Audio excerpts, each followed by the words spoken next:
Bienvenue dans ce nouveau podcast où j'avais envie de vous parler de ce qu'on ressent quand on panique, quand on sent que l'autre s'éloigne. Alors il y a plusieurs façons de le ressentir. Il y a ce qu'on perçoit de l'autre qui peut ne pas être juste. Simplement parfois l'autre s'éloigne parce qu'elle vit des choses et cette personne a besoin de prendre du temps pour elle ou de s'éloigner, pas parce qu'il y a une relation qui s'étiole, mais simplement parce qu'elle a besoin de se retrouver avec elle-même pour vivre une situation, une expérience. Et puis il y a vraiment l'autre qui s'éloigne parce que le lien n'est peut-être plus nourri, ou tout simplement parce que c'est le moment de se libérer l'un et l'autre. Et c'est là où parfois on a le cœur qui se serre, on panique, on essaye d'attacher l'autre, d'être dans une notion de vide et de se dire Ah, mais qu'est-ce qui va se passer si je me retrouve seule? Qu'est-ce qui va se passer si cette personne s'en va? C'est comme si qu'il vous manquait une partie de vous-même.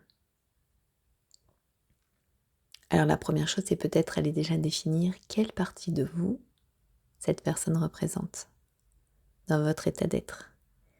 Qu'est-ce qui fait qu'aujourd'hui, si cette personne s'en va, il y a comme quelque chose qui s'éteint, quelque chose qui ne vous appartient plus. Donc ça, c'est la première chose à aller voir.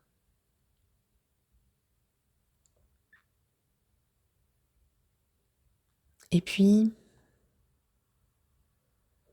on essaye de retenir ce qui ne l'est plus. Peut-être qu'il y a l'illusion de croire que cette partie de l'autre nous mettait en sécurité, nous rassurait, pouvait peut-être combler des choses inconscientes. Elle était là pour nous rassurer, peut-être pour nous valider ou nous choisir. Et du coup, tout le système de défense qu'on peut avoir peut s'alerter. Ah, et donc si je suis plus rassurée, je suis en insécurité. Et si je suis plus validée, je ne suis plus légitime. Et si je ne suis plus choisie, est-ce que je pourrais être encore aimée de quelqu'un d'autre?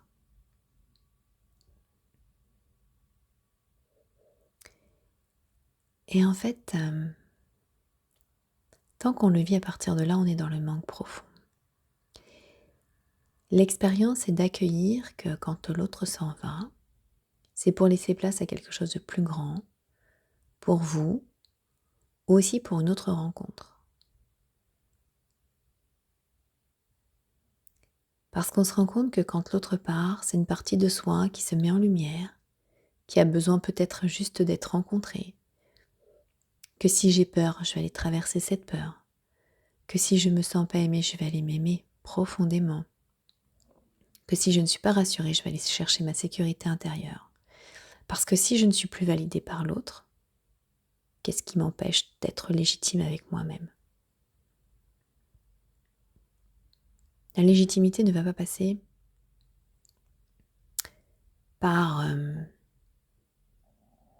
les diplômes, mais par l'expérience de tout ce que vous aurez vécu, de tout ce que tu as vécu. Ressens-le profondément. Pas besoin de se justifier, pas besoin d'avoir 50 000 diplômes.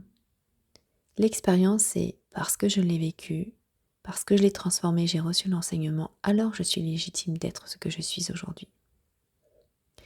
Et c'est aussi l'invitation du coup de se connecter de plus en plus à soi. Alors vraiment, quand tu paniques, quand l'autre s'éloigne, pose-toi la question de qu'est-ce qui te fait paniquer? Qu'est-ce qui fait que, à un moment donné, tu t'empêches de laisser l'autre partir, tu retiens la rencontre, mais du coup tu retiens tout. Tu retiens l'expansion, tu retiens ce que l'univers a prévu pour toi, tu retiens d'autres rencontres qui sont peut-être plus alignées avec qui tu es aujourd'hui.